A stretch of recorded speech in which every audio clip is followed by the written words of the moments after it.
it's no secret if you're a fan of this channel that I love classic RPGs, and for me, the vast majority of my favorite games within this genre come from the SNES and original PlayStation years. So naturally, when I see a game like Terra Memoria, which just screams Grandia, I get a little bit excited. But is Terra Memoria a mirage of nostalgia, or does this indie RPG deliver? Let's find out in our full review. Hey, before this review, don't forget to level up and equip yourself with a Patreon membership. Head on over to patreon.com/idreamofindiegames to gain Discord access, an exclusive podcast, early ad-free shows, shoutouts at the end of every video we produce, and even free games depending on the tier you select. Your new indie gaming community is waiting for you. So let's get the obvious out of the way. Terra Memoria looks absolutely beautiful and very nostalgic. The mix of 3D and pixel art is very impressive here, with jaw-dropping backgrounds, wonderful animations,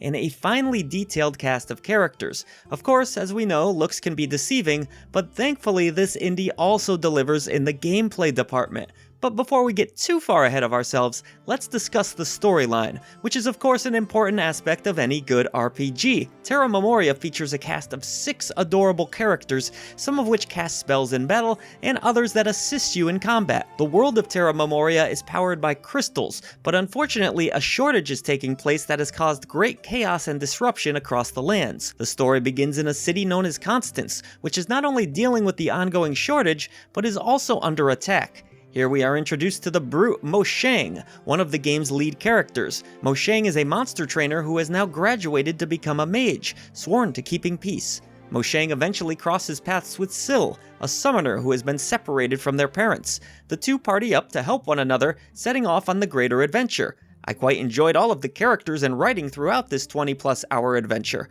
The script isn't perfect, with some grammatical errors here or there, but overall the writing is pretty well done and the story remains fairly charming and entertaining consistently. When speaking of gameplay, Terra Memoria features all of the usual mechanics that the genre is known for while adding its spin on things here or there. Your goal is to complete quests across your journey, with some pushing the main story forward and others offering optional rewards. What's nice about the quests is that the game does a very nice job of keeping track of things.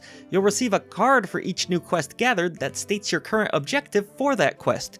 These cards can be viewed at any time through Terra Memoria's well-designed menus. Outside of the general exploration, you have a well-crafted turn-based combat system that can even be sped up if you want to get through battles quicker. Enemies appear on screen and can be avoided if you wish, but of course offer experience, which is ultimately rewarded to you through campsites that you'll discover. You camp at these, you can cook your food, you can gain your experience, all that nice stuff. Speaking of food, yes, you do have a cooking element to this game, which requires a little bit of a rhythm game. Nothing too complex though, don't worry. It's pretty fun. As for the intricacies of the combat system itself, players can look forward to gaining health back entirely after each battle. This eliminates the need to constantly refill health with potions. While the turn-based battles may initially look and feel very familiar, some changes include a timeline at the bottom of the screen, which dictates how many turns you'll have until your next attack. Certain skills are going to push you further down that timeline, so a bit of strategy is involved. Enemies have elemental weaknesses, so the idea is to hit foes with the proper types of attacks without necessarily being pushed so far down the timeline that you're gonna end up taking a beating. Get back to your turn in a hurry or deal out massive damage. It's entirely up to you. There are other little intricacies introduced here and there, but honestly nothing about the battle system is very complex at all.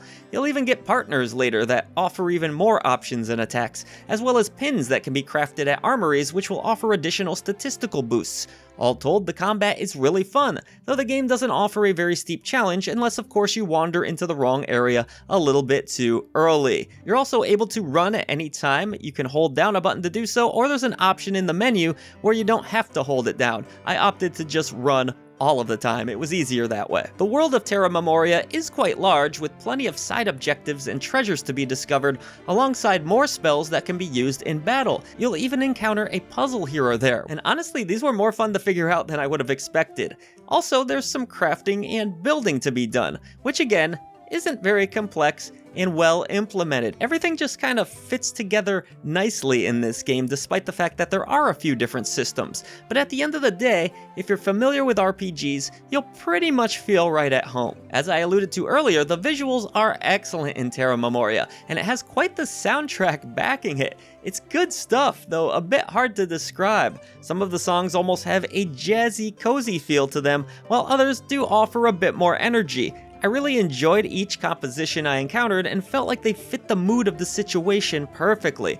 Performance was very solid throughout the game, with no major frame rate drops or bugs to report. If you're opting for Steam Deck, Terra Memoria runs and looks great on the handheld device, making this the perfect on-the-go option. In the end, while it doesn't reinvent the genre in any meaningful way, Terra Memoria is a very well-made product. Its excellent visuals and sound, alongside fun but familiar gameplay mechanics, make this an adorable, cute RPG that's well worth investing into. Fans of the classic Grandia in particular will get a kick out of this one and spot many similarities and callbacks. Well recommended if you can't get enough RPGs, it's a great one with a whole lot of charm.